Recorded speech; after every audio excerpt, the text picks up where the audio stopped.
Good afternoon, and may I invite those who are joining our session, take your seats. You are for a great 45 minutes ride. My name is Kristalina Georgieva. I am the acting president of the World Bank, and I have the incredible privilege to moderate a conversation with two leaders who make their countries and their continent proud. President Paul Kagame, President of Rwanda, is also the leader of the African Union, and President Cyril Ramaphosa is the leader of South Africa, which is the one country in the continent that has a rightful place in the G20 format. So they don't need much introduction, but let me share with you an observation of the two countries when we look at them from the side. At first glance, they appear very different in terms of size. I was actually quite surprised that when I calculated that in territory, South Africa is 46 times bigger than Rwanda. But in population, it is only 4 times bigger. They have very different geographic location, one with a big coastal line, the other one landlocked. But there are also great similarities. Let me start with sports. Both nations are very ambitious, and they chase each other in cycling. In nature, they are beautiful countries. And those who are lovers of nature tourism, they obviously would be honored to go to both countries. But what is, to me, very impressive is that they both have very strong ambition in e-commerce. Both countries are among the top 10 ranking in B2B, business-to-business e-commerce. The similarity that actually anybody who visits South Africa and Rwanda would carry is the aspiration of people and of the leadership of the country. Aspirations to be integrated in the regional and world economy, to provide high-quality jobs, to have opportunities for young people. I was recently in Rwanda, and I came hugely impressed by how the young people of Rwanda aspire to solve social problems of their communities, of their countries. And it is exactly the same in South Africa. So these are the leaders that we have with us. And I would like to start first with jobs, regional integration, trade. And turn to President Kagame. You did what many thought was impossible: integrate the region with a free trade agreement. How do you see this agreement providing opportunities for growth? What would it mean in 5-10 years from now? How do you see it lightening up growth in Africa? Thank you, Kristalina. And you started on a very clear note about African countries, irrespective of geographical differences and possible other differences. There is a lot more in common, starting with the aspirations of one country on one end of the continent and the other at another end are the same. And this is what has made it possible for Africa. You've seen in the last years that Africa is talking more and more about integration, working together in all sorts of ways. In fact, that's also what has made it possible to realize this continental free trade area. It has been building up to that point. Africans wanting to work together, to trade with each other, to do all kinds of things in complementarity where everybody is a winner. In actual fact, again, there is a realization that Africa, a very big continent with 1.2 plus billion people, 55 countries. But if you prefer to look at it country by country and staying like that, you realize that any of these individual countries, even the countries that are actually big, significantly both in economic terms and geographical terms, when you disaggregate that, you find each country is small when you are thinking about the global events and the size of populations and other things globally. So coming together, integration makes the continent big, and all of us gain. Even small countries like mine end up being elevated to a higher level than the actual size if you looked at it individually. So the continental free trade area has come into being with that backdrop, and it is bound to benefit Africans in a major way. There is no question, because if you look at by region, if you look at regional exports, being at 42%, and the exports with the rest of the world outside of our continent being only at 15%. Yep. That already tells you the potential we have to gain through having a continental free trade area, as countries are now, in fact, 18.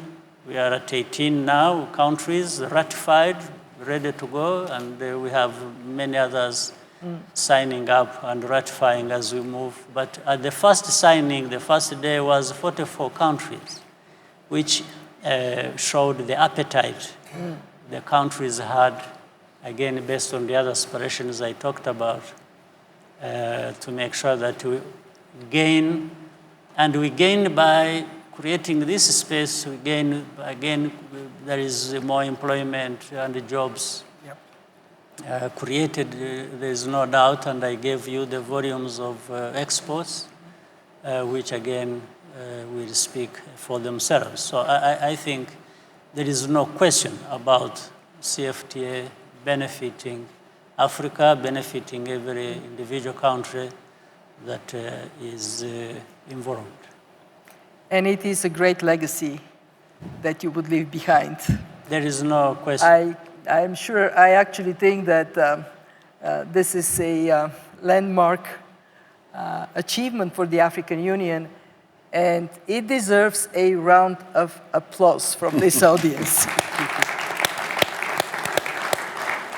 And if I may now turn to you, President Ramaphosa, you have an incredible resume. I read your biography and I thought, whoa, this is somebody who was student activist, trade unionist, freedom fighter, accomplished businessman, and a very effective politician.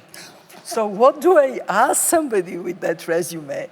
And then I thought I would turn to you in your strong standing on your experience as a businessman. I learned that you have a foundation that focuses on education and small and medium-sized businesses. So my question to you is, from that perspective, What do you think the Africa Continental Free Trade Agreement means for private sector? What can the private sector do to make it successful? And how can the small and medium-sized enterprises benefit? How do you see it? Well, thank you very much. I think you are right in calling for an applause, but the applause should also go to leaders like President Kagame, who, as the chair of the African Union, really shepherded this whole process and made sure that it finally happens. And the president of Niger, who was also given the direct responsibility. Yes. And both of them really did an incredible amount of work to make sure that finally we have a free trade area agreement, which has been built on the foundation of the political integration that was set up when the OAU was set up and now the African Union. And that political integration is holding, it's firm, it's effective. And on that, we've now got this free trade area agreement. Now, what does it mean in terms of the benefits it could yield? I mean, clearly, it opens up enormous opportunities for businesses on the African continent. The coming together of a market of 1.2 billion people is a huge opportunity for any business person or any business, small or large. It opens up great possibilities also for manufacturing, because it is a trade agreement that is going to enhance and enable products and services to be traded throughout the continent. Hitherto, we've tended to trade with other countries outside the continent. So this is an enabler that's going to make us trade within the continent, with each other, but it will also help small, medium, and large companies to start off businesses where they manufacture goods that are in great demand on the continent. So I see it in the end leading to the creation of manufacturing nodes on the continent. Industrialization will start spreading throughout the continent. But the other thing it will also do is the creation of jobs. Many jobs will be created as people begin to trade goods and services, and those companies that will take up the opportunities will want to create more and more products and sell them. The other important thing for me is that it is also going to lead to skills development.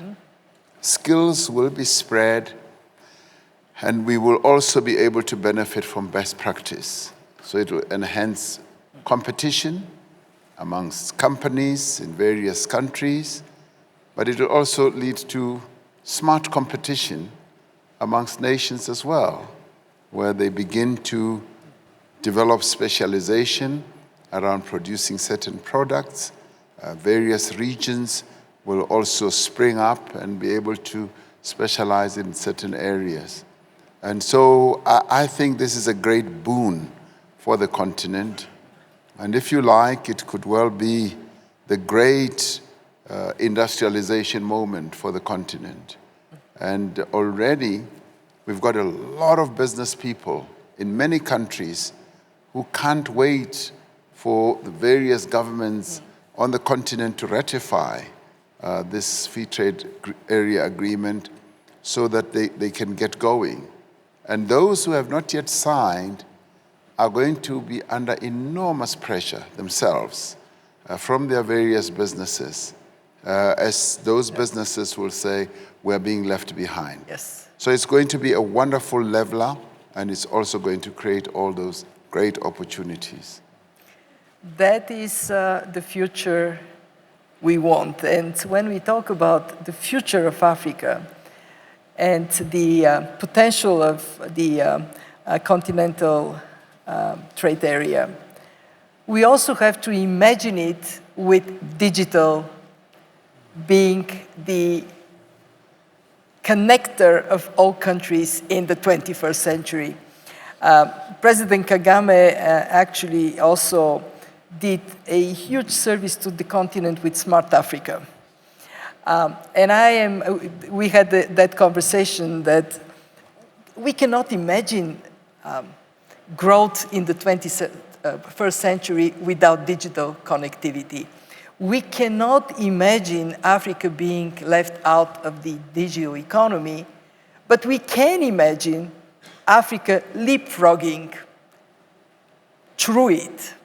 And but today we are not yet quite there. Today, internet connectivity in Africa is only 22%. That is way lower than people want. I had a very interesting conversation with young Africans, and they're telling me that they see this as #1 right, the right to connect to others via the internet. At the World Bank, we are imagining what we call digital moonshot, aiming for every African citizen, business, and government service to be connected to the internet no later than 2030. And actually, the same young Africans said to me, what do you mean 2030? 2030 is so far. We want it next year. We want it now. So my question to President Kagame is, how do you see that being done fast? What needs to happen? And also, what do you demand from your partners? Partners like the African Development Bank, the Economic Commission for Africa, the African Union, the World Bank. Give us marching orders, so off we go to the moon. Well, we will get to the moon. First, the Smart Africa effort was a result of the awakening of Africans across the whole continent, that the future is more or less all of it digitalized. And therefore, we need to discuss among ourselves. We need to talk about policies and harmonize different things we have to undertake for the whole continent to be digitalized. And I think it started, and it will always start with the change of mentality, the mindset, and the political will that has to drive it. I think there is that realization across the continent. The political leaders of our continent, especially the young people you talked about, we have across Africa under 30 years of age, between 60 and 70% of the population. These young people are hungry, they are part of this process, hungry for what is it that can make a difference in their lives. It's not just about social media or being connected for the sake of it. There is also a livelihood in this connectivity. People are doing business through connectivity. They are making profits. They are trading on e-commerce and the digital platforms that facilitate that. So it's really a very exciting moment in my view, and the politics of governance of our continent has to align with this. There is no alternative, because if the majority of the population are into this, they see it as an opportunity for a better future, they are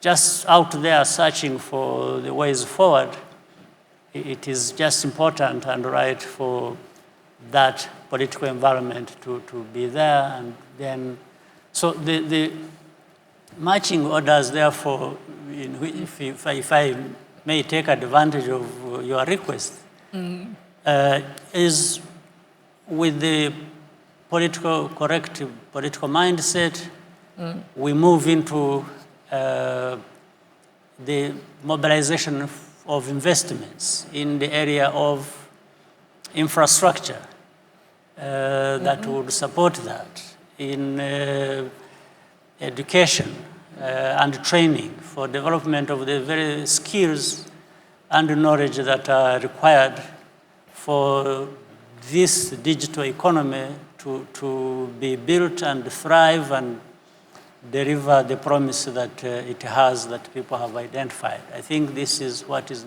needed, and it implied in your statement of moonshot, getting to that high ground where I want to be in terms of development.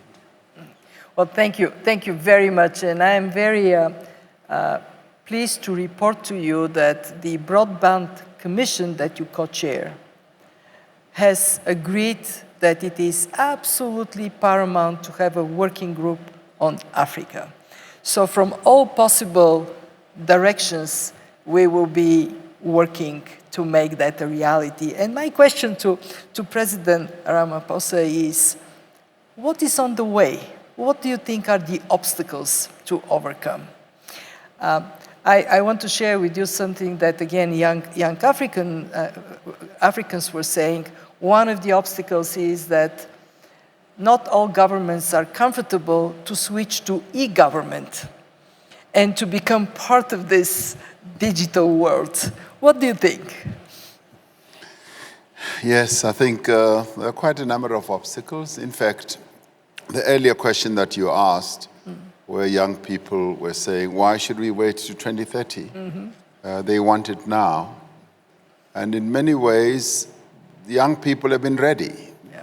A lot ready earlier than we can ever imagine. And in fact, you could say that we have been failing the young people of the African continent because we much older, and they blame us for that. And they say we move too slowly, and we haven't opened up the broadband, the spectrum, and they had expected us to have done so. And in a number of countries, data prices are just too expensive, like in my own country in South Africa. And they're putting pressure on government to say, reduce the data prices, because they live in the internet. They live in the technological world.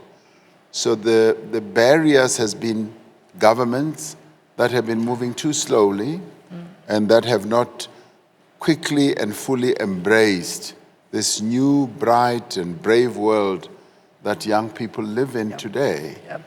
And so therefore, we've got to be ahead of the curve. We've got to embrace it. And you mentioned something quite relevant. You know, governments have been also too slow to move to e-government. Yep. We talk about it all the time, but we don't do it.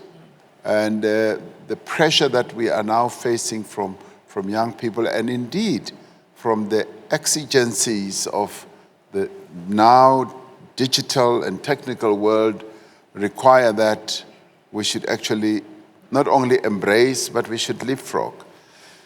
If you look at the way mobile telephony took off in Africa, and now smartphones, the way they've taken off, and the way a number of Africans are utilizing their mobile devices to do business, to trade, and in a number of African countries where banking has also been effected through mobile telephony, it just shows you that the African continent and its people have been ready long ago, and we've been rather slow. And I think the call and the responsibility on governments is that pull out all stops. Pull out all stops, and it should never take us 100 years to set in place policies. we should move quickly. And I'm rather glad that the African Union has now taken the bit in its mouth, because at the next summit we are going to be dealing with issues that have to do with the digital world, and we now need to be getting into artificial intelligence in a very smart way, clever way, blockchain, and all these other technologies. And Africa now has this great opportunity, having lost out on the previous revolutions that we've had, to leapfrog. And indeed, the way mobile telephony has taken off on the African continent, it does show that we've got the skills, we've got the capability, and we should now have the courage to be ahead of the curve and embrace technology in the fullest way. Our young people are already there, and they are going to leave us behind, even as governments. Yes. So we need to step up ourselves. We do. Let me tell you a little anecdote. In my own work at the World Bank, we hire young people, they come with new skills, and then they tell me, you're making us learn how to work the old way with paper and meetings. You see? So we all have work to do, but to ease our pain as being from the older generation, my father used to say, age is a matter of mind. If you don't mind, it doesn't matter. So the issue for us is to make the physical investments in digital infrastructure, to place everything we can on digital platforms, from digital ID to education, to governance, to commerce. And I just give you our pledge that we will do everything we can to accelerate this process. But I also want to bring another angle. Okay, we have all this. President Kagame said we need people with skills for the 21st century. Yeah. At the World Bank, we have been very determined to make the focus on investing in people front and center in our discussions. Why? We did a calculation of the wealth of our planet. And we were surprised that 2/3 of this wealth is us. It is people. And the richer a country is, the higher the share of human capital. Rich countries have 70% or more. The poorer a country is, the smaller is the share of human capital. So it is paramount that we concentrate on that. We created an index, Human Capital Index, ranks countries, and provides some motivation. And what I would like us to talk a little bit about is how can we make that human capital investment in a way that is corresponding to the needs of the 21st century. We very humbly learned at the World Bank that just getting kids in school, not enough. Schooling doesn't mean learning. Learning doesn't mean skills. And skills not necessarily lead to jobs. How to close this circle? What is your wisdom? What would you like to share with our audience on that? Well, thank you again. And what you are saying is right. Things must be aligned, and there has to be sufficient amount of planning put into it. And one has to look at it in a holistic way, not just looking at it in piecemeal and plugging here and there. So, but all those things you said are very important, whether it is learning, whether it is skills, whether it is on their own. They are important. But they become more important and more productive and useful if you bring them together and wrap them into something that has been planned for, and that means the aligning of these things we have said into something that gives a product, gives results towards, or solutions towards what you intended to do. What we have also been seeing over time is that there are different results of different kinds of research have been coming up with all kinds of methods of education, how to educate people, how to, let people explore with their minds freely and put heart into it, rather than just, performing or doing things like machines. So there are many things out there, research has been done, but it starts from the beginning. And here I have to mention and thank the World Bank group that has not only generally looked at this in a big way in terms of human capital development for everyone, but particularly for my country, we have benefited from collaboration with the World Bank and, of course, a lot of investments being made in this area. And in the index you mentioned, for legacy reasons, for historical reasons, in fact, my country didn't perform as well as we would have liked. In fact, this is why I'm saying the investment the World Bank is making with us is very timely and very useful, because we've learned from all those legacy problems and mistakes, and we are now investing properly, trying to fix the different problems, starting from the grassroots, because you don't expect to start educating a child when they are 5 years old and on. You start from, in fact, the effort starts when the child, the baby is still in the mother's womb. Yeah. How this child is, benefits from the well-fed mothers. It starts from there, when they are born, and that's what brings up the early childhood development. Understanding that there are heavy investments to be made here, because if they lose out on this stage, later on, they may not actually catch up. They've lost some of the things forever.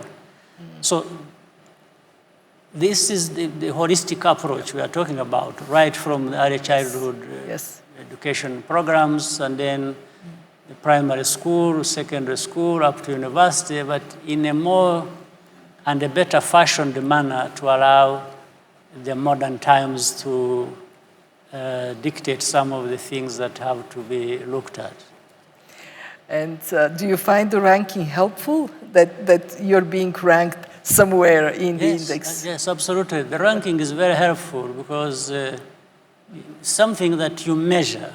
The measurements of everything are going to direct people which path to take. It's absolutely important. It is evidence-based, and you are able to not only measure and understand where you are at a particular point, but you're also going to be able to measure the progress you are making with the kind of investments you have made.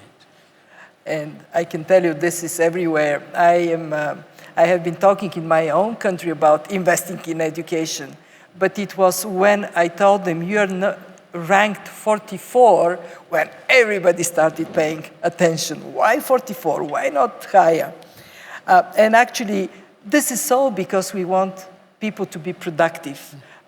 President Ramaphosa, you have been talking about jobs as being your absolute priority. And actually, I quote you, that you're focused on the one thing your country needs most: jobs, jobs, and jobs. So how do you see that investing in people translating into jobs? So you don't end up with people who have skills, but the jobs are not there. Well, I think, first of all, we have to be very clear. There are 2 types of jobs. One is the blue collar jobs, which are the blue collar jobs, which are the jobs that are No, precisely. Let me start off by just reflecting a little bit on the earlier issue about how we spread skills, particularly young people, the digital skills and all that. This is a challenge, a global challenge, I would say, and possibly more in Africa. This whole challenge just got a very good shot in the arm with a report that has just been released by the International Labour Organization. I was privileged enough, together with the Prime Minister of Sweden, to lead a commission at the ILO, which has been looking at the future of work. And in a very practical way, the ILO, which is celebrating 100 years this year, which is business and labor, people got together, labor organizations around the world and business organizations, and started grappling with the challenge of how are we going to deal with the fact that the work process is changing and is being challenged by or put under pressure by the fourth industrial revolution, climate change, globalization, and a whole range of things. And they've come up with a wonderful report, which, if you care, people should actually try and look at it on the internet. And it focuses on how we can ensure that people get lifelong skills development, lifelong learning, and argues that there should be an acceptance of a universal life entitlement to lifelong learning. That from a very early age you should be learning, and it speaks to the issue of early childhood development. The first 1,000 days of any child are the most important. Focus on that and let them get skills throughout their lives, early childhood, primary school, and even as they start work, they should be skilled. And beyond that, as work forms change, they should be reskilled. And beyond that, they should also be upskilled, where they learn new skills so that they adapt to the challenges that are given rise to by the fourth industrial revolution and all these other fundamental developments that are taking place. Now, what does that all mean? It means that when people are more skilled, they are then employable. They are then able to get into job situations a lot better. And that has been proven in a number of countries. So as we talk about jobs and jobs and jobs, we should also be on a drive, not only to create jobs, but also to train people and make sure that they get skilled, and where they are displaced either by robotics, machines, and artificial intelligence, we should give them what we would call a just transition. And people should not just be dumped. And that is why the ILO report revolves around a people-centered process that is going to enable people to, as work changes, to be properly transitioned into other jobs and other forms of economic activity. Now, jobs clearly are a challenge for many countries. In my own country, we've got almost 9 million people unemployed, and many of them are young people. And we are devising a number of strategies to address this problem. Recently, we held a joint summit with labor, business, government, and non-governmental organizations, and we came up with a number of interventions which can be embarked upon to create jobs. And already the process of creating jobs is being addressed by all these role players, and we think we're building a wonderful foundation for collaboration and cooperation amongst various role players. So in the end, it should not only be seen to be the responsibility of government alone to create jobs, It's seen as a societal problem and a challenge. The business community participates. Labor also sees that it has a responsibility to make sure that it does not only keep those who are their members who are in jobs, but it also expands the envelope to ensure that even those who are not in employment also get jobs. So it then begins to deal with the labor market issue, and we jointly address it and find solutions. So for us, it is great, and I just want to end on how we're preparing even young people for skills in the digital world. We're soon going to be embarking on a massive drive to ensure that we train our young people. We've got almost, I would say, about 14 million young people in either primary schools as well as in colleges and universities.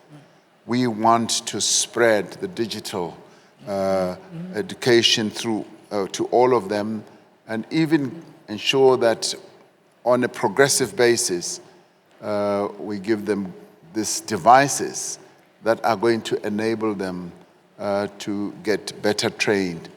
This is an investment that we want to make for the future, want to make for young people, because once they have that, then it becomes a lot easier for them to get jobs, because they are better prepared, particularly for the fourth industrial revolution.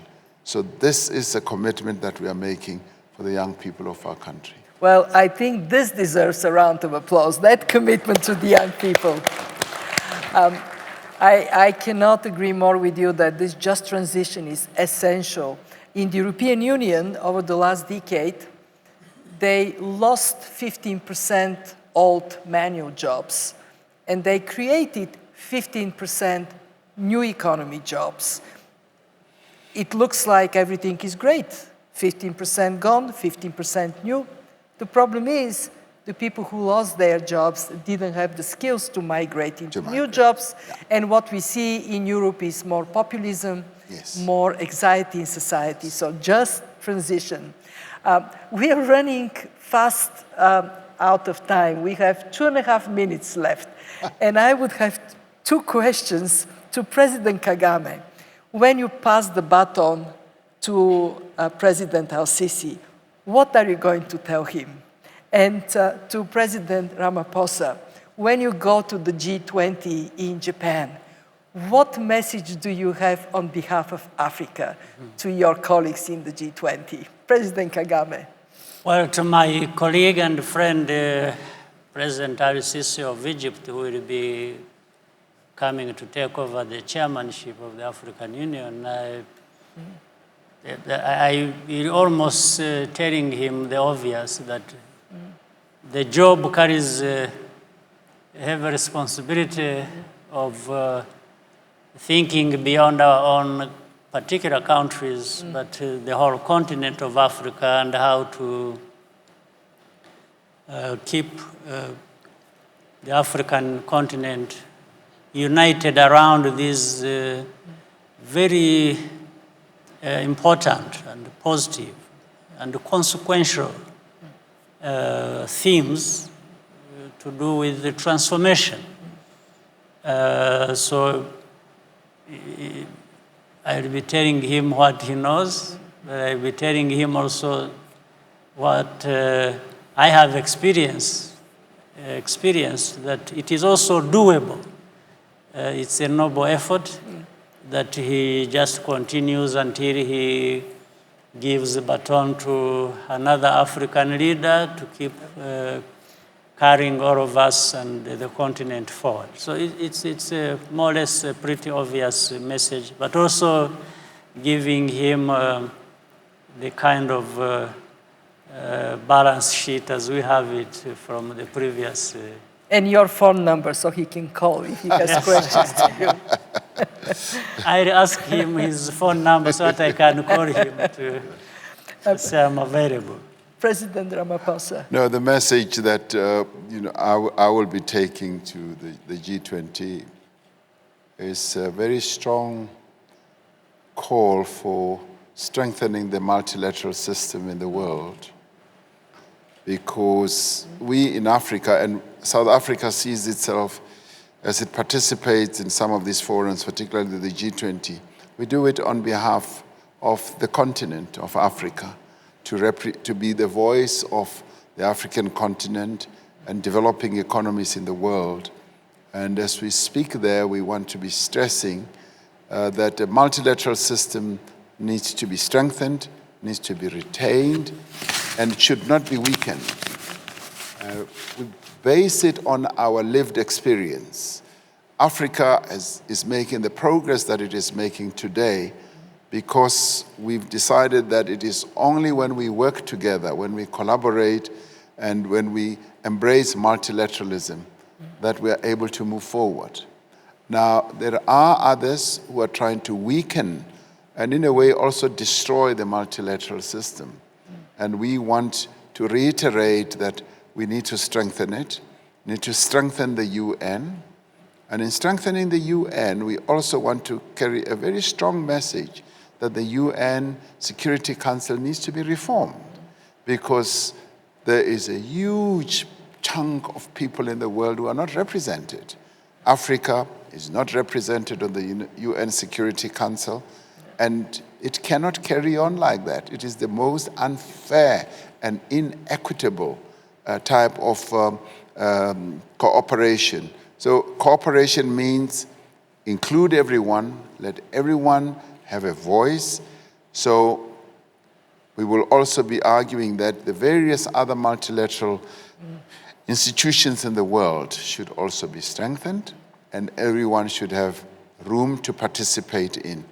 And we hope that this is heeded because it is out of the strength of the multilateral system that we've been able to address many problems in the world. The world has prevented a world war because the UN, which is a multilateral organization, has held us together and has prevented that from happening. And we should be thankful for multilateral organizations or institutions and strengthen them on an ongoing basis. So that is the message I'll carry forward. Well, as somebody who represents an international organization here, I can tell you that I can give you my pledge and this of my colleagues that we will strive to be the very best to serve you, to be worth of your trust that you have expressed in us. And we run out of time. Exactly when we started warming up in a very good conversation. Unfortunately, I need to wrap it up now. And on behalf of the audience, thank you, and say the following. As someone who has so many times enjoyed the warmth and hospitality of Africans visiting Africa, and someone like many here who loves Africa, I am so grateful that Africa has leaders like you, so happy about it. And I want to finish with what we all so much love about Mandela, giving us this phrase, impossible until it is done. Yes. 21st century is the century of Africa, with leaders like you and the people of Africa. Thank you. Thank you very much. Thank you. Thank you very much. Thank you. Thank you. Thank you.